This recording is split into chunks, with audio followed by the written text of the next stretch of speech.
Seven sisters, Hindu মুসলিম ও পাকিস্তান নিয়ে এত চিন্তিত কেন ভারত? ভারতের মাথা ব্যথার আসল রহস্য কি?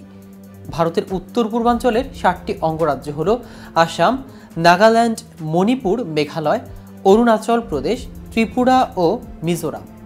এগুলো একসঙ্গে বলা হয় সেভেন সিস্টার। ভারতের মূল অংশের সঙ্গে সরাসরি যোগাযোগের ক্ষেত্রে বাধা ভূমিবেষ্টিত দেশটির এই অঞ্চল। এখানকার অর্থনীতি ভারতের মূল অংশের তুলনায় দুর্বল। জনগণের জীবনযাত্রার মান অনুন্নত, এমনকি নিম্ন স্তরে রয়ে গেছে। কিন্তু সম্প্রতি এই সেভেন সিস্টার নিয়ে একটু বেশি উদ্বিগ্ন ভারত। পাশাপাশি হিন্দু মুসলিম ও পাকিস্তান ইস্যু নিয়ে ভারতের যেন চিন্তার শেষ নেই। কিন্তু সেভেন সিস্টার, হিন্দু মুসলিম ও পাকিস্তান নিয়ে কেন এত চিন্তিত ভারত? আসলে কি ঘটছে উত্তর পূর্ব ভারতে? তা নিয়ে বিস্তারিত থাকছে আজকের প্রতিবেদনের বাকি অংশে। কেটিভি নিউজ 24 চ্যানেল থেকে আপনাদের সাথে আছি আমি মাহমুদুর রহমান জিয়া।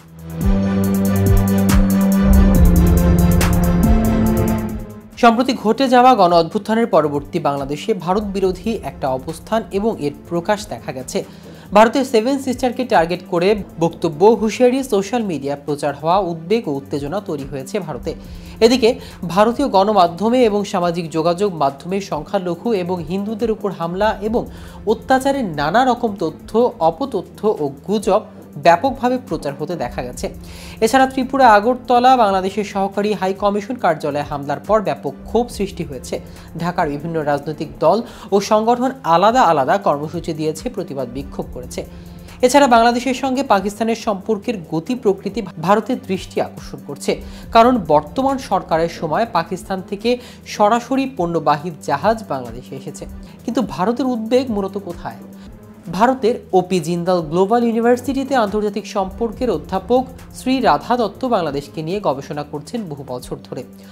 অভ্যুত্থান পরবর্তী সরকার প্রসঙ্গে ভারতের ভাবনা কেমন সেটা তুলে ধরতে গিয়ে সংবাদ মাধ্যমকে দত্ত বললেন, from India point of view interim government, এটাই তো একটা এক্সপেরিমেন্টাল গভর্নমেন্ট, এটাই তো কনস্টিটিউশনালি ম্যান্ডেটেড না। তিনি বললেন, সেটার অনেক কারণ, তার মধ্যে সবচেয়ে প্রবলেম ছিল ভায়োলেন্ট অ্যাক্টিভিটিস এবং terror attack, not only from within Bangladesh but অন্য এক্সটার্নাল পাওয়ার চেষ্টা করছে, যেটা আমাদের কাছে ইনফরমেশন আছে। সরকার পতনের পর অভ্যুত্থানকারী ছাত্র নেতা এবং বাংলাদেশের শীর্ষ পর্যায় থেকে ভারত যে বার্তা পেয়েছে সেটি নিয়ে তাদের অস্বস্তি আছে। প্রসঙ্গত বাংলাদেশের সঙ্গে পাকিস্তানের সম্পর্কের গতি প্রকৃতি ভারতের দৃষ্টি আকর্ষণ করছে, কারণ বর্তমান সরকারের সময় পাকিস্তান থেকে সরাসরি পণ্যবাহী জাহাজ বাংলাদেশে এসেছে। পাকিস্তানের সঙ্গে বাংলাদেশের সম্পর্ক নিয়ে ভারতীয় গণমাধ্যম এবং সামাজিক মাধ্যমে ভিত্তিহীন তথ্য, নানা রকম গুজব ছড়াতে দেখা গেছে। বাংলাদেশের অভ্যুত্থানের পর থেকে ভারতীয় গণমাধ্যমে এবং সামাজিক যোগাযোগ মাধ্যমে সংখ্যালঘু এবং হিন্দুদের উপর হামলা, অত্যাচারের নানা রকম তথ্য, অপতথ্য ও গুজব ব্যাপকভাবে প্রচার করতে দেখা গেছে। বাংলাদেশকে নিয়ে ভারতের যে প্রতিক্রিয়া হচ্ছে সেটি অনেক ক্ষেত্রে বাড়াবাড়ি হিসেবে দেখা হচ্ছে বাংলাদেশে।